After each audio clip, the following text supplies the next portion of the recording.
झारखंड और जम्मू कश्मीर में विधानसभा चुनाव के पहले चरण के लिए आज वोट डाले जा रहे हैं। झारखंड की 13 जबकि जम्मू कश्मीर के 15 विधानसभा सीटों के लिए मतदान हो रहा है। झारखंड की 13 सीटों के लिए कुल 212 उम्मीदवार मैदान में हैं, जिनका भविष्य करीब 33,61,938 मतदाताओं के हाथ में है। बीजेपी का सीधा मुकाबला शिबू सोरेन के जेएमएम से है। वहीं लगातार हार से परेशान कांग्रेस भी अपने वजूद को बचाने में कोई कसर नहीं छोड़ना चाहती। कांग्रेस को आरजेडी और जेडीयू का साथ भी मिला है। दूसरी तरफ जम्मू कश्मीर के 15 विधानसभा सीटों के लिए कुल 123 उम्मीदवार मैदान में हैं, जिनके भाग्य का फैसला करीब 10.5 लाख मतदाता करेंगे। घाटी में जीत के लिए बीजेपी ने भी पूरी ताकत लगा दी है। हालांकि 10 सालों से सत्ता में बनी नेशनल कॉन्फ्रेंस और पीडीपी से बीजेपी को कड़ी टक्कर मिल सकती है। वहीं नेशनल कॉन्फ्रेंस से अलग होने के बाद कांग्रेस के लिए यहां भी साख बचाने की लड़ाई। जफर इकबाल हैं हमारे साथ इस बारे में ज्यादा बात करने के लिए। जफर, 2-3 छोटी छोटी बातें थी। एक तरफ इतनी बुरी तरह से सैलाब आया, मौसम सर्द है, लेकिन क्या इस बार गर्मी देखी जा रही है मतदाताओं में वोटिंग को लेकर? जी, आज काफ़ी ज़्यादा ठंड है जैसा आप देख रहे हैं, लेकिन उसके बावजूद यहाँ पे काफ़ी जो लोग हैं वो वोट देने के लिए आए हैं। मैं इस वक्त सोनवारी इलाके में हूँ जो बांदीपुर डिस्ट्रिक्ट में है। आप देख सकते हैं लंबी लंबी कतारें हैं यहाँ पे, लोग जो अपना वोट देने आए हैं। सुबह से ही यहाँ पे काफ़ी ज़्यादा लोगों का रश बना हुआ है। 2008 इलेक्शन में यहाँ जो वोटर टर्नआउट था वो 50% से भी ज़्यादा था, लेकिन इस बार लगता है कि उससे काफ़ी ज़्यादा वोटर टर्नआउट हुआ। हालांकि जो सेपरेटिस्ट है उन्होंने एक बंद की कॉल दी है और आज काफ़ी जो सेपरेटिस्ट लीडर है उनको डिटेन भी किया है और इलेक्शन बायकॉट की भी कॉल दी है। लेकिन उसके बावजूद आप देख सकते हैं कि काफ़ी ज़्यादा लोग जो है इस पोलिंग बूथ में वोट देने के लिए आए हैं। 15 सीटों पे मतदान हो रहा है। चनाब वैली में जो 6 सीटें हैं और कश्मीर घाटी में 5 सीटें और बाकी की जो सीटें हैं लद्दाख में। तो जाहिर सी बात है 4 कॉर्नर कॉन्टेस्ट के तौर पे इसको देखा जा रहा है, क्योंकि इस वक्त बीजेपी भी अब सामने आई है और उन्होंने अपना मिशन 44+ का जो स्लोगन दिया है। प्राइम मिनिस्टर मोदी ने किश्तवाड़ में रैली की और थोड़े दिनों में वो यहाँ अनंतनाग और श्रीनगर में भी रैली करेंगे। तो काफ़ी इंटरेस्टिंग इलेक्शन है ये।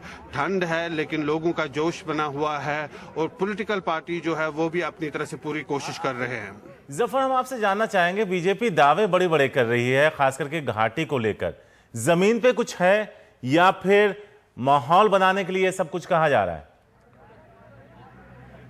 जी, पूरी कोशिश है बीजेपी की। इस बार 2002 इलेक्शन में उनको सिर्फ 1 सीट मिली थी, लेकिन 2008 में उनको 11 सीटें मिली थी। आपको याद होगा अमरनाथ लैंड राव के बाद काफ़ी फायदा हुआ था बीजेपी को, एक पोलराइजेशन का माहौल बना था। और इस वक्त बीजेपी का जो 44+ का जो इलेक्शन स्लोगन है, इसमें कितनी सीटें उनको मिलेगी ये तो देखना, ये तो रिजल्ट्स के बाद ही पता चलेगा। लेकिन पूरी कोशिश है उनकी तरफ से, खासकर जम्मू इलाके में उनको 2 जो पार्लियामेंट्री सीटें मिली थी, उनकी कोशिश है कि उसको दोबारा से रिपीट करके असेंबली की ज्यादा से ज्यादा सीटें जो है वो जम्मू से हासिल करें।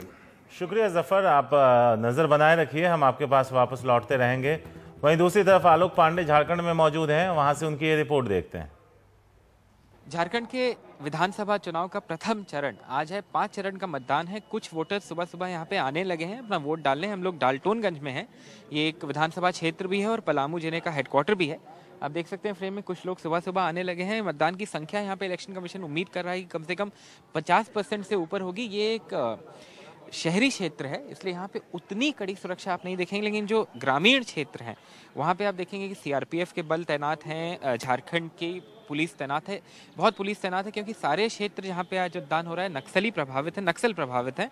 इसलिए सरकार ने कहा है कि उन्होंने काफ़ी अरेंजमेंट्स किए हैं कि कोई अनटोवर्ड इंसिडेंट ना हो।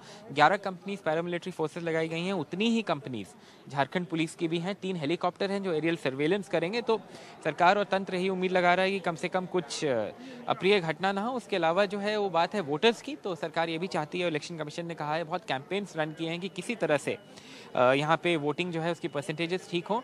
जो फाइट है वो आप लगा सकते हैं, एक तरह से त्रिकोणीय भी कह सकते हैं, क्योंकि झारखंड मुक्ति मोर्चा जिसकी सरकार थी यहाँ पे वो लड़ रहा है। बीजेपी कह रही है कि हमें एब्सोल्यूट मेजॉरिटी चाहिए, तो वो भी कोशिश कर रहे हैं कि वो इस बार आजसू से अलायंस में है। कुछ दिन पहले तक जेएमएम से अलायंस में थे, 1-2 साल पहले तक, लेकिन अब कह रहे हैं कि हमें संपूर्ण बहुमत दीजिए, वोटर से यही कह रहे हैं। जेएमएम अलग लड़ रहा है, कांग्रेस जेडीयू और आरजेडी के साथ लड़ रही है यहाँ पे, तो इस तरह की फाइट यहाँ पे देखी जा रही है। लेकिन जो मेन फाइट है वो ऐसा ही कह रहे हैं लोग कि झारखंड मुक्ति मोर्चा यानी शिबू सोरेन और हेमंत सोरेन, मुख्यमंत्री जो थे अभी, और बीजेपी के बीच होगी। देखने वाली बात यही होगी कि वोटिंग की परसेंटेज कितनी होती है और कोई अप्रिय घटना ना हो, इसी की उम्मीद सब लोग लगा के बैठे हैं। डाल्टनगंज से कैमरा पर्सन हरिवंश शर्मा के साथ आलोक पांडे, एनडीटीवी इंडिया।